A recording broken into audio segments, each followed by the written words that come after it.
This video is pure on investment. I'll be explaining what people don't know about investment.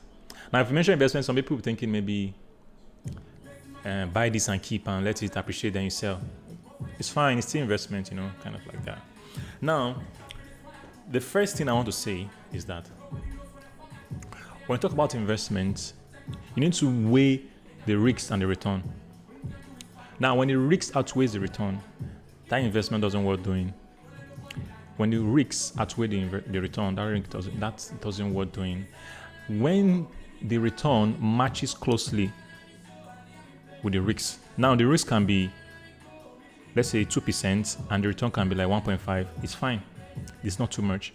But when we have like risks like 10% and the return is going to like maybe 2% or 30%, then that's way, way, way too much, right? Way, way, way too much. Now, when people hear real estate as a form of investment, what comes into their head is that, okay, this house worth 250 million, this house worth 150 million, this house worth 450 million, this house worth 600 million. How can I venture into something like that? And I'm a copper, or maybe I just finished secondary school, or I just finished university. How can you be thinking about that? That is just a line of real estate, the commercial part of real estate, right? Now, lands tend to appreciate, tend to bring like a very substantial potential of returns over the years. If you have someone, or if you know somebody that has a land and is looking for who to buy it, that is an avenue for you to approach that person and to get the proper documents, maybe photocopies, and look for buyers. Every one of us have people in our life who has money or who needs money. Now, if you know someone who has money, those are the kind of people that you approach. That I have a land at this location. Do you mind looking at the documents, or do you mind looking at the pictures, or do you mind looking at both? And we can go there and see what comes out from it. So, approaching someone who has the potential to purchase the land is a form of investment, in case you don't know. And I need you to look into it. Don't go to a house worth of 200 million or 400 million or 600 million looking for buyers. You won't get buyers. Those are for high net worth people, individuals. So you are meant to look for the people who can approach a plot of land, maybe a plot of land, like maybe land worth 1 million, 2 million, or 3 or 4, and start looking for who to buy those kind of lands. It's an investment for you. If you get 3%, 5% off the purchase price, I think it's going to be like a very, very good thing that you're going to enjoy over the rest of your life, right? Because you still count out it like, I remember when I sold this, I remember when I bought that, right? Now, let me talk about the private equity. Some of us owns an existing business and we're looking for how we can push it further, right? If you have an existing business and you're looking for how you can push it further, it's an avenue for you to also tell people about what you do and how they can come in as investors.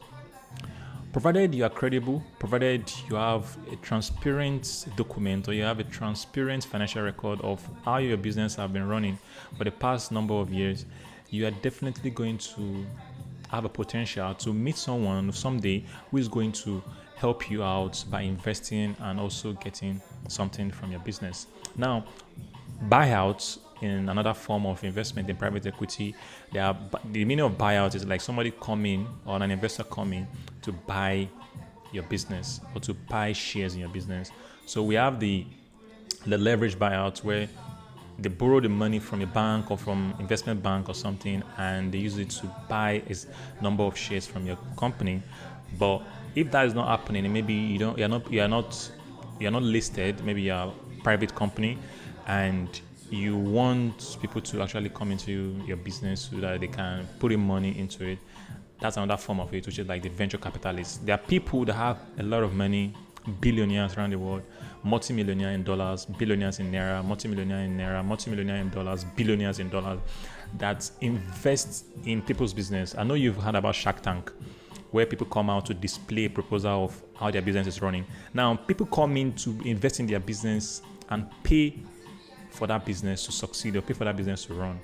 So people that come into Shark Tank have been doing business, or they're likely to go into a business. So those judges or those people you see that talk about how much you want to invest and stuff like that, they're actually offering money that they can use to revive that business. And they'll be like, okay, What is your take? What are you expecting? What do you think you can make out from this money, from this business? So buyout is another good business. In case you have an existing business, approach someone who has potential to invest into that business so that your business can push up a bit, right? So that's how things work. Another form of investment is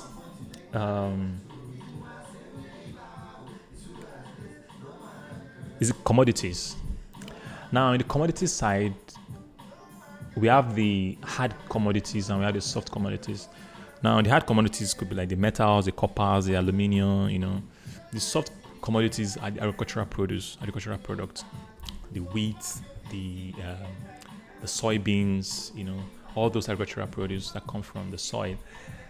All these agricultural products, both the hard product and the soft product, they tend to be used as an edge against inflation. Some people don't know that they are used against inflation. If you want to know the average rates or percent of inflation in a country, go and look for the most sought for, or go and look for the most used commodity in that country. Okay? Go and check the price against other neighboring countries before you go and check the price against other external country like around the world. So if you're in Nigeria and you know about the cost of a bag of rice, you know about a liter of fuel, the price of a liter of fuel, the bag of rice, what's the cost of a bag of rice, and compare it with the one in Ghana, compare it to the one in Benin Republic, compare with the one in Togo or Cote d'Ivoire, compare with the one in Chad, you will discover that there's going to be like a large and huge difference in the prices of these two commodities that I mentioned. And if you compare with external country like overseas, you discover that the difference is very, very wide. Now, people use agricultural produce to hedge against inflation. Some people do not know that it is one of the best way to hedge yourself against inflation, agricultural produce especially. Because if you know that something's going to rise in the future, or you know the time that it's always rise in the future, you might want to buy more and keep for your own consumption, right?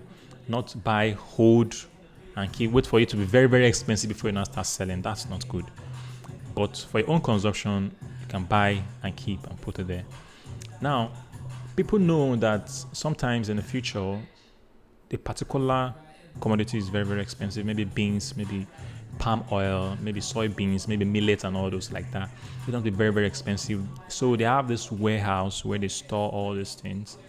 And when the season is gone, there is no harvest for the remainder of the year, then they tend to open the warehouse out and people now start purchasing and now start buying. Not holding it too long when it's very, very expensive, they now start opening it. No, that's not a good investment.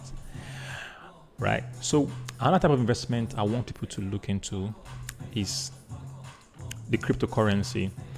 The cryptocurrency is collectively accepted in most part of the world because of the potential it has, the long-term potential it has. Some people said that, analysts said that it's going to go to like the rate of one Bitcoin is going to likely go to like 130, 150, 160. Some said 200 in the next 2 to 3 years.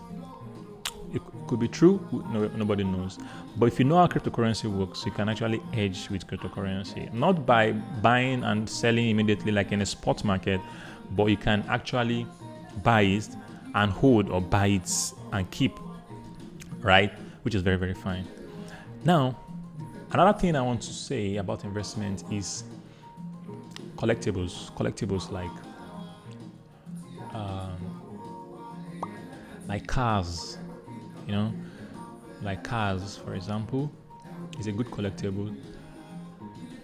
If you know someone who has a car, and maybe like on Gigi, for example, there's this website called Gigi. Maybe not even Gigi, maybe you're just walking and you saw cars and you're looking for someone to sell. Look for the cheapest car there. Just get the cheapest car there. Ask them that which car is the cheapest. Say, can I help you to sell this car? All right. If I can help you to sell this car, how much are you going to give to me? That will be your commission, because you have to get paid for the efforts to sell that car. When you do that, You're definitely making a business for yourself. And you're not just sitting idle and waiting for a government job to come or things like that. So people tend to not follow that ideology of thinking inward and saying, like, what can I be useful for? What can I be useful for? That's what you think. What can I be useful for? What can I be so? What can I do that people will come to me to help them to do? Right? So another form of investment is the Forex. Initially, I don't advise people to go into what they don't know. Right? If you see somebody doing something, be like, oh, this person is doing it. This, I think I can go into it too. If you do not do your research to know what that person is actually doing, the trick behind that person's success or behind that person's sales or revenue, there is no way you're going to get to that person's level. So your research has to start when you know what that person is doing to get that large number of sales or that large number of customer base. So this relates to Forex trading. If you're somebody doing Forex, doing everything, and you do not do your research to know why people go into it, or to know why people don't go into it, before you now ask your own self that why do I want to go into it, you shouldn't go into it at all. It's a form of investment because it's treated as a business, right? People treat it as a business. Successful traders, disciplined traders, they treat it like a business. So when they put it out and say that I'm a successful trader, I'm a disciplined trader, they know what they're saying because they're doing it as a business, and that's where they get their money from. When they get money from it, they make their profits and use that profit to start another business because that's a business that will be bringing out external profit, external return, because the trading thing, the Forex trading thing is not an usual form of business that brings steady income or brings steady profit every day. So think about this. Look for what you can sell for people and ask for what you're going to get when you do that. When you think about that, it's going to be very, very advantageous for you, and you're going to make a very good, meaningful thing. Like at the end of the day, most especially for those who wants to go into real estate, it's very, very fine. It's very, very fine. If you can get the land and sell it for the owner, it's very, very fine. It's very, very, very fine. I know what I'm saying.